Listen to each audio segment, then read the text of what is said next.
మద్యం కేసు అంటే గుర్తొచ్చింది. కారుమూరి నాగేశ్వరరావు మాజీ మంత్రి వాళ్ళ ఇంట్లోకి అధికారులు వెళ్తే అక్కడ ఒక సగం నోటు ముక్క కనబడింది అని చెప్పేసి అని అంటున్నారు. సో ఆ సగం నోటు ముక్క బేసిక్ గా మనకి ఎప్పుడైనా సరే సినిమాల్లో, నేను చిన్నప్పటి నుంచి సినిమాల్లో చూస్తా, హైదరాబాద్ ఓల్డ్ సిటీ లాంటి ఏరియాల్లో సినిమాలలో చూపించే బ్యాక్గ్రౌండ్ ఏంటంటే ఆ సగం నోటు ముక్క ఇస్తే ఇంక డబ్బులు, బ్యాగ్ నిండా డబ్బులు ఇస్తారండి. అంటే నేను చూసే సినిమాల్లో ఆ సగం నోటు ముక్క ఆంతర్యం ఏంటి అసలు నాకు అర్థం అర్థం కావట్లేదు. ఒకసారి ప్రజలకు వివరించి చెప్పగలుగుతారా? మహేంద్ర గారు, ఉమ్, మోసగాళ్ళకి మోసగాడని ఒక సినిమా ఉందండి. ఉమ్, కృష్ణ, నాగభూషణం, ఇతర ఉమ్, దొంగలు ఉంటారు, గుర్రాల మీద మూటలు కొట్టుకొని వెళ్తూ ఉంటారు. వాళ్ళు ఈ ఉమ్, సగం ముక్కలే తీసుకెళ్తారు. ఉమ్, ఈడో కాగితం తీసుకెళ్ళి ఆ కాగితం చూపిస్తాడు. వాడు ఉమ్. వెంటనే డోర్ తెరిచేసేసి డబ్బులు ఇచ్చేస్తాడు. ఆ ఈ సగం సగం ముక్క ఈ ముక్క సగం కథ ముక్క కూడా అదే. కలిపేస్తారు ఇట్లా. ఆ సగం ఆ ముక్క ఈ సగం సగం ముక్క ముక్క కలుపుతారు. అదే వీళ్ళకి ఐడియాలు కూడా భలే వస్తాయండి. ఉమ్. అంటే దొంగలకు ఆ మాత్రం ఐడియాలు రాకపోతే ఏమొస్తాయిలేండి. అంటే నేను సినిమాలో చూసినది అట్లే, మరి నిజంగా ఏం జరిగిందో కానీ ఆ సగం ముక్క ఈ సగం ముక్క కలిపితే రెండు కలిసిపోతాయి ఎగ్జాక్ట్ గా. కలిసిపోయిన తర్వాత వీళ్ళ డబ్బులు డబ్బులు కాదండి. ఈ ముట్టిస్తారు. ఈ ఈ ఈ మద్యం వ్యాపారం చేసిన కనుమూరి నాగేశ్వరరావు గారు కొడుకు కసిరెడ్డి, మరి 10 పాస్ అయ్యారో 10 చెప్పారో నాకు తెలియదు కానీ వాళ్ళు ఈ సినిమాలు చూసే ఈ ముక్కలు నేర్చుకున్నారు. ఈ నోట్లు తీసుకెళ్ళటం ఏంటి, ఈ నోట్లు చూపించడం ఏంటి, మరి కనిపించడం ఎక్కడ? అసలు చట్టం ఇంకా నిట్టారుగా నిలబడటం లేదండి. చట్టం కనుక ఉమ్. నిట్టారుగా నిలబడితే, నేను ఒక మాట అడుగుతా మహేంద్ర గారు, ఉమ్. అంగుళం కోడికత్తి గాయానికే 5 సంవత్సరాలు 5 మాసాలు కోడికత్తి సీని జైల్లో పెట్టినప్పుడు ఈ ఉమ్. సగం ముక్క చూపించిన వాళ్ళు ఎన్ని సంవత్సరాలు పెట్టాలి? అది చాలా పెద్ద కేసు అండి. 3,500 కోట్ల రూపాయలు మద్యం ముడుపులు. అవును. ఈడీ 1,048 కోట్ల రూపాయల మీద దర్యాప్తు చేస్తుంది. ఉమ్. 442 కోట్ల రూపాయలు ఆల్రెడీ అటాచ్ చేసింది. ఉమ్. అట్టపెట్టెల్లో డబ్బులు దొరికినాయి. ఉమ్. ఇంకా వీళ్ళు మేము దొంగలు కాదంటారు. ఉమ్. మా అంత నీతిమంతులు లేరంటారు.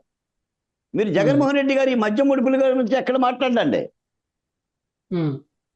సాయి కృష్ణ కాపా కాదా మాట్లాడతాడు, అమరావతికి మమ్మల్ని ఎందుకు రానియరు అని చెప్పి మాట్లాడతారు తప్ప, ఆయన పరిపాలనా కాలంలో జరిగిన, నేను ఒక మాట అడుగుతానండి.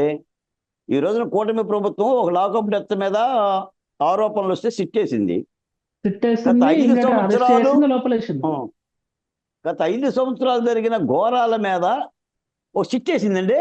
ఒక సిట్టు డ్రైవర్ సుబ్రహ్మణ్యం మీద కానీ, డాక్టర్ సుధాకర్ మీద కానీ, అబ్దుల్ సలాం మీద ఒక సిట్టేసిందండి. ఇప్పుడే నాకు లెటర్ వచ్చింది వెస్ట్ గోదావరి జిల్లా కలెక్టర్ దగ్గర నుంచి.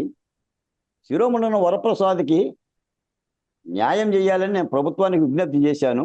కొన్ని ప్రధానమైన సంఘటనలకు శిరోమండలం వరప్రసాద్, డాక్టర్ సుధాకర్, డ్రైవర్ సుబ్రహ్మణ్యం ఇలాంటి కుటుంబాలకి ఆర్థిక న్యాయం కానీ ఉద్యోగ న్యాయం కానీ చేయాలని వేస్తే కలెక్టర్ దగ్గర నుంచి మాకు బోర్డుకి లెటర్ వచ్చింది ఇవ్వాలి. వాటన్నింటినీ పరిశీలిస్తున్నామని. ఎక్కడన్నా సాయం చేశారండి వీళ్ళు? కాబట్టి అలాంటి ఘాతుకమైన ఓటమిని, అంటే కని విని ఎరుగని ఓటమిని చవి చూడాల్సి వచ్చింది.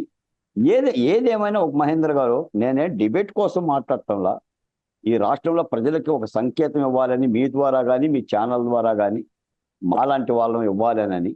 రాష్ట్రం అంటే ప్రజలని, అది అమరావతి అయినా పోలవరం అయినా ఏ అభివృద్ధి జరిగినా రాష్ట్రంలో ఉన్న 5.5 కోట్ల మంది ప్రజలకు ఫలాలు అందుతాయే తప్ప ఒక రాజకీయ నాయకుడేమో మొత్తంగా ఏమి భుజించేమి వెళ్ళిపోడు. అంటే రాష్ట్రాన్ని ప్రేమించగలగాలి, రాష్ట్రంలో జరుగుతున్న అభివృద్ధిని కూడా చూడగలగాలి.